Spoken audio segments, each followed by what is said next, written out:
Today is really about connection, about connecting with ourselves, about connecting with one another, about connecting with this land.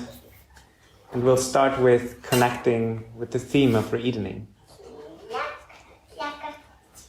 And we'll be, as you see here, filming bits and pieces of the event. So we won't be filming the actual processes that will be happening, but once in a while we want to document a few things, as this is a prototype for also future gatherings that we want to invite other people into. So if you don't want to be on video, just make sure to sort of stay out of the angle or come to us, and we'll make sure that none of the material where you are on will be published. So, to start with the theme of re-edening. In a way, this name landed with us quite magically and beautifully channeled through Megan. And she brought this theme, and in a way it resonated very quickly with us. So I would like to share a few words of what it became to mean to us and to me during the last few weeks of aligning with this theme, and in a way also inviting more of a coherence within our group to align us for this weekend. So looking at the word keynote, it's in a way like stroking a chord and setting a certain note that we then can resonate with or go also in dissonance with, but we can at least play with that. And so re-edening, as you can obviously see, is a verb. And that's something that we found very beautiful. And so Eden is not something that is there by itself, but it's something that we have to actively do. And so looking at everything that we are bringing here to this circle, it is really the sum of all the actions that we bring to this weekend. But actually it's more than just the sum of the actions. It is greater than the sum of the parts. And so this is where this element of emergence happens, where things arise that are so unexpected that none of us could have foreseen that. And that's in many ways how we have created this weekend, that we don't fully know what will happen, but we're quite sure that things will emerge out of our collective intelligence and this co-creative process. So, in a way, during the meditation this morning, what came to me was more of what Eden actually means to me. What is this idea of paradise, of Eden? And one of the words that came to me was presence. Presence in the sense of being with what is without judgment, without resistance, and allowing all of what is to be there for the moment. And from there, we see that happiness is not just a superficial or a shallow, flatline state of numbness where we're just happy, but where we invite the whole spectrum of sadness, of anger, of joy, of fear, and be with that as it is, and welcome it in this place as well. So by not resisting what is present, we're coming into a state of more peacefulness and closer to a place that might be called Eden.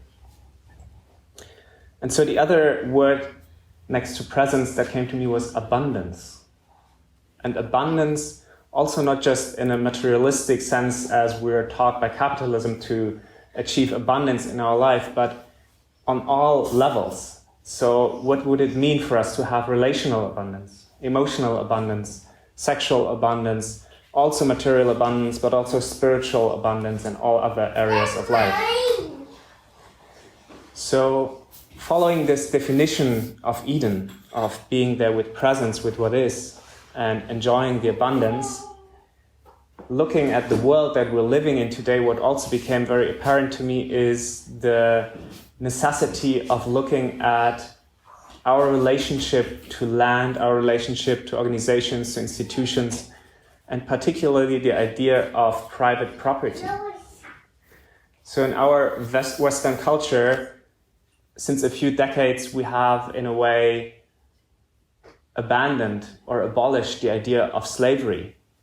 because our values have changed in a way that we don't deem it appropriate anymore to own other people and have other people as properties, because we recognize them as sovereign individuals.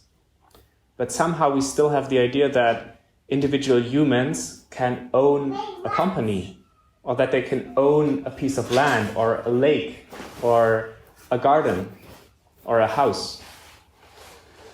And so in a way you could say that owning a house, owning a garden, owning a piece of land, owning a company makes you the master of that slave. And so what would it mean to free an organization, to acknowledge that a lake might be an own sovereign being, and to give that dignity back to that being, and rather than being an owner, turning into someone who's more of a steward. And so with this, the whole idea of commons, of property that is owned by everyone, becomes more alive. And then the question really is, how can we transform our relationship to land, to organizations, to institutions, to whole societies in a way that we recognize our responsibility, that we move into stewardship without owning it and holding back the abundance and, in a way, centralizing it into one place. One of the things that is necessary for that is trust. And my experience is that within a weekend or during working together for a prolonged period of time of building community and building friendship, you can establish trust in local communities of people, probably up to 100 people that you can know so deeply, so well that you can really trust them. And this is part of what we're intending to do here, of getting to know each other so deeply that we develop this quality of trust, that we actually have the capacity to then trust that others will take care of the commons, that others will take their responsibility, will take that stewardship of a land, of a company, of a lake. And then the other potential that we see emerging and also seeing necessary in this world today is that we learn how to scale trust beyond just the local communities. And this is something where I think technologies like blockchain become very interesting, because we can then connect globally using the internet and new technological developments in order then to scale our capacity to trust by having technological mechanisms that allow us just that. So these are some of the themes that we are moving, that we have been moving in the last few weeks and that we want to bring in here during this weekend. And then a friend just sent me a beautiful interpretation of the biblical story of the Garden of Eden with Adam and Eve that I wanted to share with you to round off my little rant. So in the biblical story, it's this falling out of paradise by eating the apple with the original sin. The new interpretation that this friend offered was, what if the apple was a symbol for the end of illusions? The end of the illusion of separation, to be precise. So that by eating the apple, to make an actual choice that lets Adam and Eve realize that paradise, Eden, is not outside of them, but rather inside of them. That Eden isn't something that God provided them with, that is on the outside, but rather that's something that they can discover inside themselves, and in that way, moving out of this victim consciousness of being dependent on the outside circumstances, more coming into this creatorship, the creator consciousness of creating the reality by making choices that are not only dependent on the outside world, but where we actually get back our sovereignty and discover that Eden is truly within ourselves and our relationship of how we relate to the outside world, and that there is this element of free choice in that. And so the invitation for us this weekend, and I'm really just so blessed and happy to see all of you here, is to practice Eden in the next few days. To practice Eden in the way that we come from this place of presence and abundance, this place of where we are fully with what is alive in us right now, where we are fully with what is present in the circle, where we are present with what's happening in nature around us, and then to give ourselves generously and abundantly to this common experience, and to realize that this whole event is a commons that we can become stewards of, where we can all share the responsibility of creating exactly that which we desire and that fulfills our highest needs, and in that way create an abundance that is beyond just the material that we are so blessed with the amazing food, with the nature, and with all the things that we have as a basis already.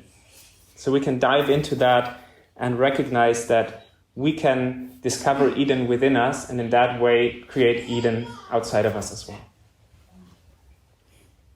Welcome to re-Edening.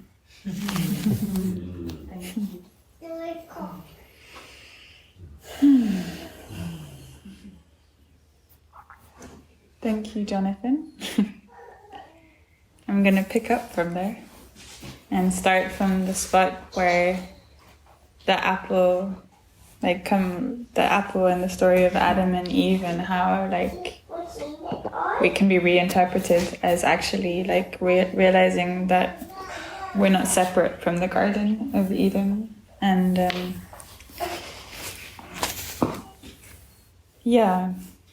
Gregory Bateson, somebody who's a very renowned systems thinker and really took the efforts to bring systems thinking into language and into books. He considered that what if most of the problems that we see in the world today and that we need solutions to were actually somehow driven by a slight issue around how we think and how we communicate. And along this image of the apple in the Garden of Eden, is the apple really something that is separate from us, or does the apple exist in relationship to me? Is it an apple because I am taking the apple? Is that not part of what makes an apple an apple? The relationship between the two, or everything, you could consider every interface in living systems, be it in your body between different cells or different organs, or between you and another body, or between you and the tree. Every interface of living systems is a place where learning happens and where we are recreating life. And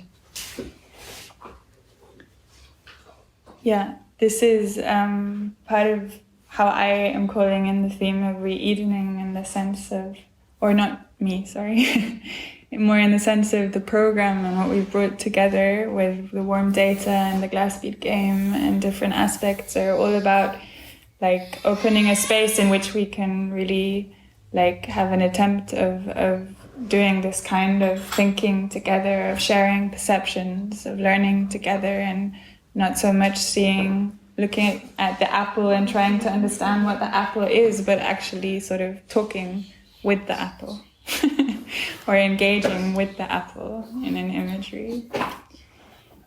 And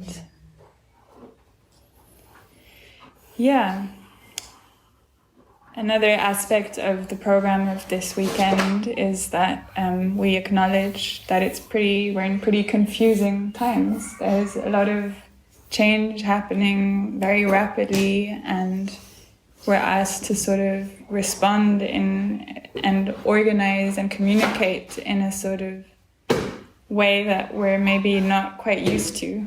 And so it's a space, we're inviting a space where we can practice perceiving more complexity and acknowledging how the world lands in us in very different ways, and relating that and learning from relating through how the world lands in us, and this way bringing forth the world we want.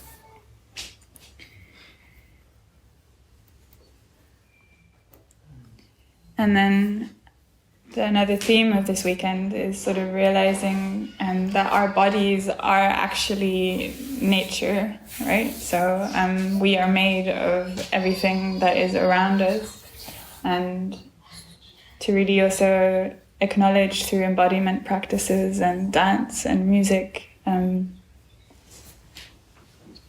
just acknowledge this body that we have, and feel into it and enjoy it in whatever way that might be in any given moment. Yeah, so these are some aspects of how in the program we're trying to bring heaven down to earth.